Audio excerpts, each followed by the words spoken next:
Hi friends, welcome to సోమో competitive guidance. ఈరోజు మరొక ఇంపార్టెంట్ నోటిఫికేషన్ అప్డేట్ తోటి మేము ముందుకు రావడం జరిగింది అనమాట అండి. టీజీపీఎస్సీ నుంచి మనకి ఇంకో నోటిఫికేషన్ అనేటువంటిది రావడం జరిగింది అనమాట. టౌన్ ప్లానింగ్ సంబంధించినటువంటి నోటిఫికేషన్ అనమాట అండి. సో దీంట్లో మనం చూసుకున్నట్లయితే కనుక మొత్తం ఎన్ని పోస్టులు కానీ నోటిఫికేషన్ అనేటువంటిది రిలీజ్ చేశారని మనం చూసుకున్నట్లయితే కనుక మొత్తం 10 పోస్టులు అనేటువంటిది రిలీజ్ చేయడం జరిగింది అనమాట అండి. ఇది multi zonal level cadre job అనమాట అండి. సో పోస్ట్ వచ్చేసి assistant director of town planning and in town and country planning డిపార్ట్మెంట్లో సంబంధించినటువంటి నోటిఫికేషన్ అనమాట అండి. ఏజ్ వచ్చేసి 18 to 44 ఇయర్స్ ఉండాలి. పే స్కేల్ వచ్చేసి 58,850 నుంచి 1,37,050 రూపాయలు అనేటువంటిది వీరి యొక్క పే స్కేల్ ఉండడం జరిగింది అనమాట అండి. అయితే ఎడ్యుకేషన్ క్వాలిఫికేషన్కి వెళ్ళేదానికంటే ముందుగా ఏజ్ అనేటువంటి ఫస్ట్ డిస్క్రైబ్ చేస్తాను. ఎందుకంటే 18 to 44 ఇయర్స్ అనేటువంటిది ఏజ్ అనేటువంటిది నామినేట్ చేశారు కాబట్టి ఇంకా మనకి ఏజ్ రిలాక్సేషన్ ఏమైనా వర్తిస్తుందని మనం చూసుకున్నట్లయితే కనుక as per the central government norms మనకి ఎస్సీ, ఎస్టీ, బీసీ, ఈడబ్ల్యూఎస్ వరకు చూసుకున్నట్లయితే కనుక 49 ఇయర్స్ అనేటువంటిది ఉందన్నమాట అండి. నెక్స్ట్ ఫిజికల్లీ ఛాలెంజ్డ్ వారికి 54 ఇయర్స్ అనమాట అండి. తెలంగాణ స్టేట్ ఎంప్లాయీస్కి వచ్చేసి 49 ఇయర్స్ ఉంటుంది. నెక్స్ట్ ఎక్స్ మ్యాన్కి వచ్చేసి 47 ఇయర్స్ ఉంటుంది. అలాగనే ఎన్సీసీ చేసిన వాళ్ళకి 47. ఈ రకంగా ఇయర్స్ అనేటువంటిది వారికి అప్పర్ ఏజ్ రిలాక్సేషన్ అనేటువంటిది వర్తించడం జరుగుతుంది అనమాట. ఇప్పుడు మనం ఈ పోస్టులకు సంబంధించినటువంటి ఎడ్యుకేషన్ క్వాలిఫికేషన్ అనేటువంటిది మనం చూద్దాం. ఎడ్యుకేషన్ క్వాలిఫికేషన్ ఎలా ఉంటుంది అనేటువంటి వివరణ ఇప్పుడు మనం చూడడం జరుగుతుంది అనమాట అండి. సో గుర్తుపెట్టుకోండి, కంపల్సరీగా చాలామంది అడుగుతారు ఫైనల్ ఇయర్ స్టూడెంట్స్ అప్లై చేసుకోవచ్చా అని చెప్పేసి చాలామంది అడుగుతారు అనమాట అండి. ఫైనల్ ఇయర్ స్టూడెంట్స్ సో మీరు ఇక్కడ చూసుకున్నట్లయితే కనుక the applicant should possess the prescribed academic qualification as on the date of notification. అంటే 6/7/2026 మనకి నోటిఫికేషన్ రావడం జరిగింది. నోటిఫికేషన్ వచ్చినప్పటికీ క్యాండిడేట్ అనేటువంటి వారు లేకపోతే అప్లికెంట్ అనేవారు కంపల్సరీగా అకాడమిక్ క్వాలిఫికేషన్ అనేటువంటిది పొసెస్ అయి ఉండాలని చెప్పేసి ఇచ్చారనమాట. అంటే కంప్లీట్ అయి ఉండాలని చెప్పేసి ఇచ్చారనమాట. అంటే మీరు చూసుకోండి, ఫైనల్ ఇయర్ రాస్తున్నటువంటి వారు ఎవరైతే ఫైనల్ ఇయర్ రిజల్ట్ గురించి వెయిట్ చేస్తున్నటువంటి వారు ఈ పోస్ట్కి ఎలిజిబిలిటీ కాదని చెప్పి తెలపడం జరిగింది. క్వాలిఫికేషన్ వచ్చేసి మనకి మినిమం క్వాలిఫికేషన్ వచ్చేసి B Arch, B Tech civil, B planning ఇట్లా చేసినటువంటి వారు, ఎంఎస్సీ జీ ఇన్ఫార్మేటిక్స్ చేసినటువంటి వారు, PG in diploma town planning చేసినటువంటి వారు ఈ పోస్ట్కి ఎలిజిబిలిటీ అని చెప్పేసి మనకి తెలపడం జరిగింది అనమాట అండి. సో మనం ఇప్పుడు డీటెయిల్స్ అనేటువంటి చూసాము, అలాగనే ఏజ్ క్రైటీరియా చూసాము, ఎడ్యుకేషన్ క్వాలిఫికేషన్ చూసాము. రిజర్వేషన్ చూసుకున్నట్లయితే కనుక లోకల్ క్యాండిడేట్స్కి వచ్చేసి 95%, మల్టీ జోన్ 1 and 2 రెస్పెక్టివ్లీ పారా మనకి ఇవ్వడం జరిగింది అనమాట. అంటే multi zone level cadres jobs కాబట్టి సో మల్టీ జోన్లో ఎవరైతే ఉంటారో అంటే ఏ పోస్టులో ఉన్నటువంటి దాంట్లో జోన్లు ఉంటారో వాళ్ళకి మంచి లోకల్ క్యాండిడేట్స్కి వచ్చి 95% ఇస్తారనమాట అండి. సో మల్టీ జోన్ 1లో వచ్చేసి ఈ డిస్ట్రిక్ట్స్ అనేటువంటిది ఉంటుంది. మల్టీ జోన్ 2లో వచ్చేసి ఈ డిస్ట్రిక్ట్స్ అనేటువంటిది మనకు ఉండడం జరుగుతుంది అనమాట అండి. సో దీన్ని బట్టి మనం సెలెక్ట్ చేసుకోవచ్చు అనమాట. అయితే ఇప్పుడు పోస్టులకు సంబంధించినటువంటి డీటెయిల్స్లోకి వెళ్ళేదానికంటే ముందుగా ఎగ్జామినేషన్ ఫీజు అనేటువంటి చూద్దాం. అప్లికేషన్ ఫీజు అనేటువంటి చూసుకున్నట్లయితే ఇంకా 1000 రూపీస్ అనేటువంటిది ఉంటుంది. అదర్ దెన్ ఎస్సీ, ఎస్టీ వారు అనమాట అండి.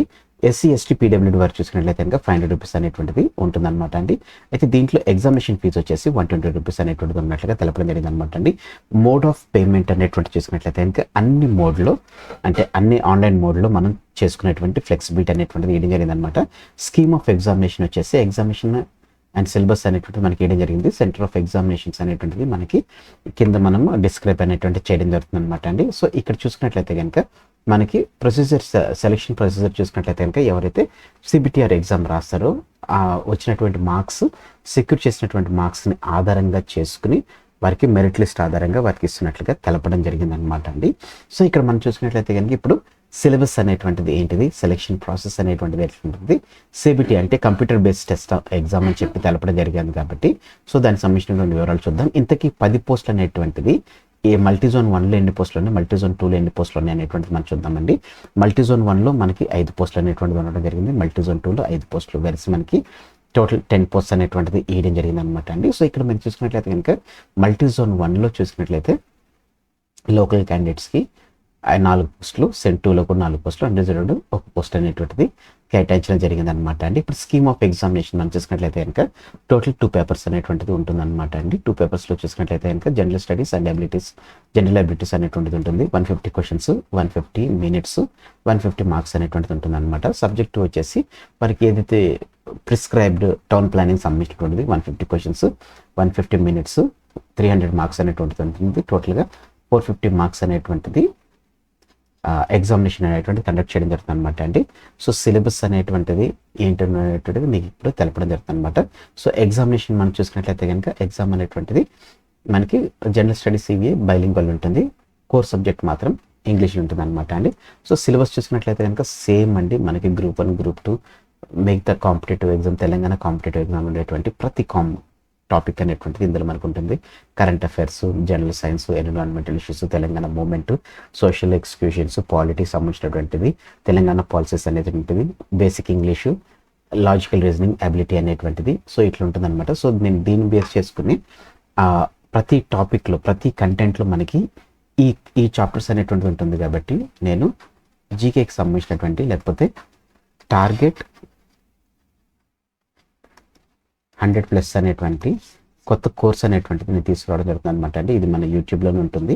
సో ఈ కోర్స్ అనేటువంటి తీసుకురావడం జరుగుతుంది అనమాట. సో దీని ద్వారా చూసినట్లయితే కనుక ఇప్పటి నుంచి వచ్చేటువంటి ప్రతి పోలీస్ కానీ ఏ జాబ్కైనా కానీ, అది ఏపీ కానీ, టిఎస్ కానీ, లేకపోతే సెంట్రల్ లెవెల్ జాబ్స్, రైల్వేస్ కానీ, ఎస్ఎస్ కానీ, సో వీటన్నిటికి ఉపయోగపడేటువంటి టార్గెట్ 100+ అనేటువంటి బ్యాచ్ లేకపోతే కోర్స్ అనేటువంటిది నేను మన యూట్యూబ్ ఛానల్ స్టార్ట్ చేస్తున్నాను అనమాట.